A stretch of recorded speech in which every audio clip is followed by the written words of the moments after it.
सूरज पृथ्वी के चारों ओर नहीं घूमता, बल्कि पृथ्वी अपनी जगह से घूमती है, जिससे दिन रात होते हैं। जब इंडिया में दिन होता है तो अमेरिका में रात, और जब अमेरिका में रात होती है तो इंडिया में दिन होता है।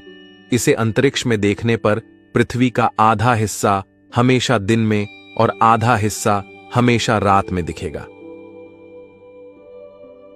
पृथ्वी को एक पूरा घूर्णन करने में 23 घंटे 56 मिनट और 4 सेकंड लगते हैं, जिसे हम लगभग 24 घंटे मान लेते हैं। अब अगर हम बात करें कि धरती पर अलग अलग मौसम कैसे आते हैं, तो इसे जानना भी बहुत आसान है। इसके लिए आपको पता होना चाहिए कि धरती अपने अक्ष पर 23.5 डिग्री झुकी हुई है, और उसी अक्ष पर लट्टू की तरह घूर्णन करते हुए हम सबको अपने साथ लेते हुए सूर्य के चारों ओर अपनी कक्षा में घूमती है। पृथ्वी की इस जटिल गति की वजह से मौसमीय बदलाव देखने को मिलते हैं। आइए जानते हैं कैसे। कई लोग सोचते हैं कि सर्दी और गर्मी पृथ्वी द्वारा सूर्य के करीब और दूर जाने की वजह से पैदा होते हैं, लेकिन असल में ऐसा नहीं है, बल्कि यह पृथ्वी के अपने अक्ष पर झुकाव की वजह से संभव होता है। जब पृथ्वी अपने अक्ष पर सूर्य की ओर झुकी होती है, तब पृथ्वी के ऊपर के भाग पर सूर्य का प्रकाश सीधे गिरता है, और नीचे के भाग पर यह सीधे नहीं गिरता, जिस वजह से ऊपर और नीचे तापमान का वितरण अलग अलग होता है। इसे समझने के लिए पृथ्वी पर 3 लाइंस खींच लेते हैं। जिस लाइन पर प्रकाश सबसे अधिक गिरेगा वहां गर्मी, और जहां सबसे कम वहां सर्दी होगी। ऊपर की कर्क रेखा भारत से होकर गुजरती है।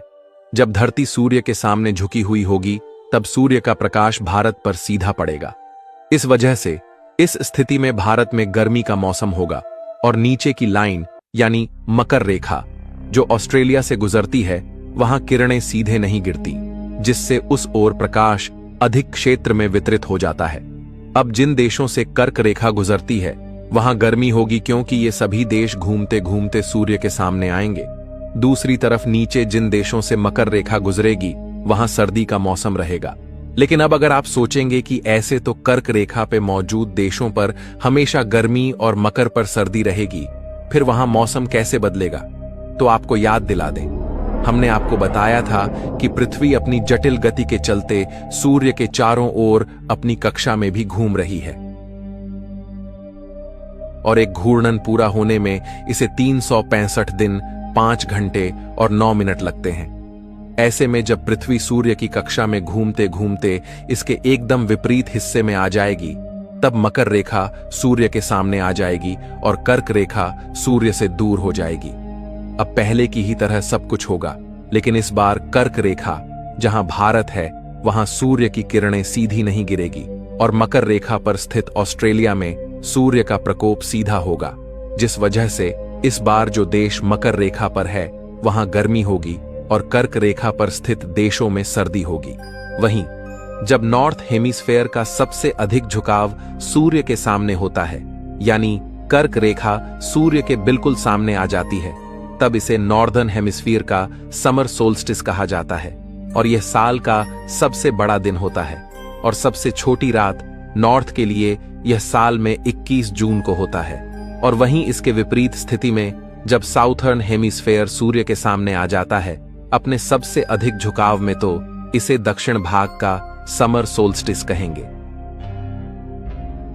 यानी पृथ्वी के दक्षिण क्षेत्र में यह साल का सबसे बड़ा दिन है और सबसे छोटी रात। साउथ हेमिस्फीयर में रहने वालों के लिए यह दिन 22 दिसंबर को होता है। अब यहां आपको कंफ्यूज नहीं होना है। इसका मतलब यही है कि जब पृथ्वी के नॉर्थ में सबसे बड़ा दिन होता है, यानी समर सोल्स्टिस, उसी समय पृथ्वी के दक्षिण में सबसे छोटा दिन और लंबी रात होगी, क्योंकि दक्षिण भाग सूर्य से दूर है, जहां उस वक्त विंटर सोल्स्टिस चल रहा होगा। वहीं पे जब पृथ्वी के नॉर्थ हेमिस्फेयर में विंटर सोल्स्टिस होता है, तब साउथ में समर सोल्स्टिस होगा। लेकिन सर्दी गर्मी के अलावा अन्य मौसम भी होते हैं। उसे जानने के लिए हमें पृथ्वी की इक्विनॉक्स पोजीशन को देखना पड़ेगा। यह एक बीच की ऐसी स्थिति है जहां सूर्य का प्रकाश पृथ्वी के दोनों हेमिस्फेयर पर बराबर रूप से पड़ता है, क्योंकि तब पृथ्वी का झुकाव न तो सूर्य के सामने होता है न उससे दूर। ऐसी स्थिति साल में 2 बार होती है। इसे इक्विनॉक्स कहा जाता है, यानी 20 मार्च को जब वर्नल एक्विनॉक्स होता है तब उत्तरी गोलार्ध में वसंत की शुरुआत होती है, जबकि दक्षिणी गोलार्ध में पतझड़ की शुरुआत होती है। जब भारत में वसंत का मौसम आता है तो ऑस्ट्रेलिया में पतझड़ का मौसम शुरू होता है। ऑटमनल एक्विनॉक्स यानी 22 या 23 सितंबर के वक्त उत्तरी गोलार्ध में पतझड़ की शुरुआत होती है, जबकि दक्षिणी गोलार्ध में वसंत का मौसम शुरू होता है। जब भारत में पतझड़ का मौसम आता है तो ब्राजील में वसंत का मौसम शुरू होता है। एक्विनॉक्स के वक्त दिन और रात की लंबाई बराबर होती है। इसे आप एक बार वापस देखेंगे तो समझ जाएंगे, और थोड़ा गहराई से सोचने पे आप समझ पाएंगे कि पृथ्वी के अपने अक्ष पर घूमने से तो दिन रात होता है, लेकिन इन दिन और रात के लंबाई पृथ्वी के अपनी कक्षा में घूमने से घटती बढ़ती रहती है। अब यहां एक और इंटरेस्टिंग चीज सामने आती है कि पृथ्वी पर कुछ जगहों पर लगभग 6 महीने दिन और 6 महीने रात होती है। आइए देखते हैं वो कौन सी जगहें हैं। इसे जानने के लिए आपको ध्यान देना है कि जब पृथ्वी का नॉर्दर्न हेमिस्फीयर सूर्य की ओर झुका हो, तब पृथ्वी के एक पूरा चक्कर लगाने के बाद भी नॉर्थ पोल पर पूरे 24 घंटे प्रकाश ही रहेगा, यानी दिन।